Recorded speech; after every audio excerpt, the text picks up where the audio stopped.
Praise the Lord. आज मेरे पास आप लोगों के लिए कुछ है और मेरे पास यहाँ दो गिफ्ट्स हैं।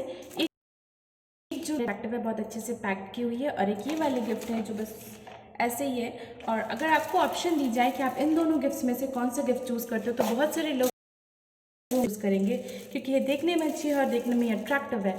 और चलिए मैं आपको सच्चाई बताती हूँ। इस गिफ्ट को खोलते हैं और जब मैं इसे खोलती हूँ और ये तो खाली है, इस गिफ्ट में कुछ भी नहीं है और इसमें कुछ था। तो इन दोनों के बारे में बताने का मेरा ये मोटिव था कि मैं आपको ये एग्जांपल देना चाहती थी कि जो एक दो तरह के ये जो दो है ये दो तरह के जीवन है, लाइफ। एक जो है बहुत अट्रैक्टिव लगती है, बहुत फैसिनेटिंग लगती है, पर उसके अंदर आपको कुछ नहीं मिलेगा। और एक लाइफ है जब बहुत लोग मिस कर देते हैं, वो है इसके अंदर कुछ थी। तो मैं आज आपको बताना चाहती हूँ। जैसे मैथ्यू, मेरे साथ खोलिए, मैथ्यू चैप्टर 7 वर्स 13 बताती है, सकेत फाटक से प्रवेश करो क्योंकि चौड़ा है वह फाटक और है वह मार्ग जो विनाश को पहुंचाता है। जो अट्रैक्टिव लगता है, जो वो रास्ता जो है जिस पर बहुत सारे लोग चल रहे हैं, वो बहुत इजी है, बहुत अट्रैक्टिव है। आपको पता है पाप जो होता है वो बहुत अट्रैक्टिव होता है। आपको क्या पुरुष और जो पहले स्त्री थे वो कैसे भटक गए, उन्होंने पाप कैसे करा? आपको पता है वो जो फल जिसे परमेश्वर ने खाने के लिए मना किया था, वो फल अट्रैक्टिव नज़र आ रहा था।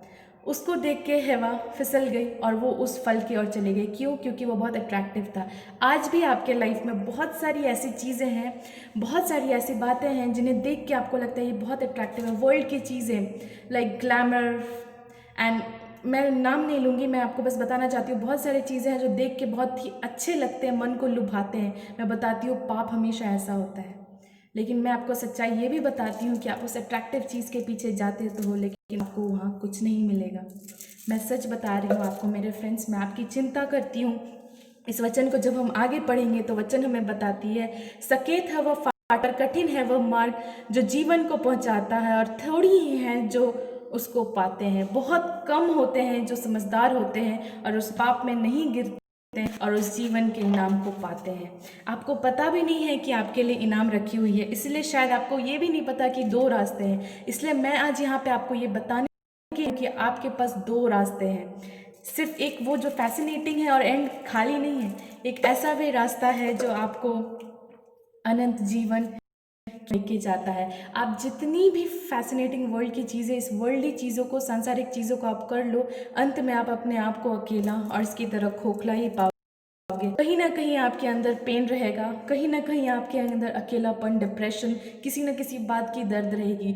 लेकिन मैं आज आपको एक ऐसे जीवन के बारे में बताना चाहती हूँ, यीशु मसीह में है हमारे लिए। एक एग्जाम्पल देती हूँ, एक लेडी के बारे में, एक स्त्री के बारे में आपको बताना चाहती हूँ। जो एक सामरी स्त्री, चैप्टर 4 जब आप पढ़ोगे तो उस स्त्री के बारे में आप जानोगे कि उसने एक पति कर लिया, दो पति कर लिया, उसका मन को भी सेटिस्फाई ही नहीं हो रहा था।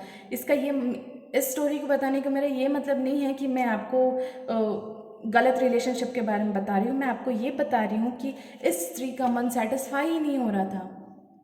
वैसे ही टाइटन की घड़ी ले ली, अब फास्ट ट्रैक की घड़ी चाहिए। ये जॉब मिल गया, अब उससे बड़ा जॉब चाहिए। आपका लाइफ कभी सेटिस्फाई ही नहीं हो रहा है। मैं आपको बता रही हूँ, यीशु मसीह आज आपके लिए एक वचन लेके आई हूँ। मैं यीशु मसीह का एक वचन आपके लिए लेके आई हूँ। चैप्टर 4 का ही 14 में आप देखोगे, जो कोई उस जल से पिएगा जो मैं उसे दूंगा वो फिर अनंत काल तक प्यासा ना होगा। कौन से जल के बारे में बात कर रहा है? यीशु मसीह पवित्र आत्मा के बारे में बात कर रहा है। अगर आपने एक बार यीशु मसीह को अपने लाइफ में एक्सेप्ट किया तो आपको फिर कभी भी किसी भी वर्ल्डली चीज़ की आपको लत नहीं रहेगी। किसी भी चीज़ की आप गिरोगे नहीं, किसी भी चीज़ पे आप फिसलोगे नहीं। ऐसा करती हूँ और मैं नहीं चाहती कि आप उस रास्ते में जाओ जहाँ आपको धोखा और लास्ट में विनाश और कुछ भी नहीं मिलेगा। पल भर की खुशियों के लिए वो जो रिवॉर्ड आपके लिए रखा हुआ है उसको क्यों मिस कर रहे हो आप?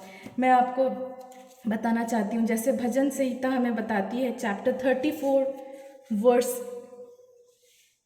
8, यहाँ पे लिखता है, परख कर देखो कि यहोवा कैसा भला है, क्या ही धन्य है वह पुरुष जो उसकी शरण लेता है। परख कर देखो कि यहोवा कैसा भला है। जितनों ने आज तक अपने इस वर्ल्ड के हर चीज़ों को टेस्ट करा होगा, हर तरह के ड्रग्स, हर चीज़, स्मोकिंग एडिक्शन, हर तरह के कपड़े, हर तरह के खाने, हर चीज़ टेस्ट करा आपने। एक बार लाइफ मिलती है, करके देखना चाहिए। मैं आज आपको ये इंकरेज करने के लाई हूँ कि एक बार आप बस एक बार यीशु मसीह को अपने लाइफ में मौका दे के देखो कि वो आपके जीवन को कैसे बदले। दे के देखो कि आपके जीवन में किस तरह से आनंद भर जाएगी। संसार की बातें आपको परेशान नहीं कर पाएंगे। किस तरह से आप आनंद से बह रहे होंगे, आपके से आनंद निकल रही होगी, और जो आपको देख रहे होंगे वो आपको कहेंगे कि आपके जीवन में ऐसा क्या है। तब आप बता पाओगे कि आपने क्या पाया। मैं एक बहुत आप सबके लिए बोलना चाहती हूँ। जिस तरह से हम पढ़ते हैं, मेरे साथ निकालिए यूहन्ना चैप्टर 1 वर्स 12। जितनों ने उन्हें चुना, परमेश्वर ने उन्हें अपनी संतान होने का अधिकार दिया, जिन्होंने उस पर विश्वास किया उनको। जिसको क्या ही ये अद्भुत बात है कि आप स्वर्ग के राजा परमेश्वर, उसकी आप संतान ठहरोगे। संतान मतलब समझते हो कितनी बड़ी बड़ी प्लेस परमेश्वर आपको दे रहा है आज की शाम। Please accept. आज मैं ये वर्ड्स आपको इंकरेज करने के लिए बोलना चाहती हूँ। चख कर देखो यहोवा कैसा भला है। आज तक आपने सब कुछ टेस्ट करा है, एक बार यीशु मसीह को टेस्ट करके देखिए। एक बार बैठ के अपने आप को कंप्लीट सरेंडर करिए, अपना जीवन उसके हाथों में दीजिए, एंड देन आप देखिए परमेश्वर आपके जीवन में कैसे काम करता है।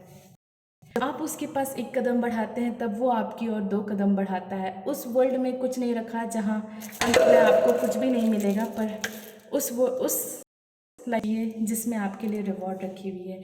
परमेश्वर से आप सबको आशीष दे। God bless you all.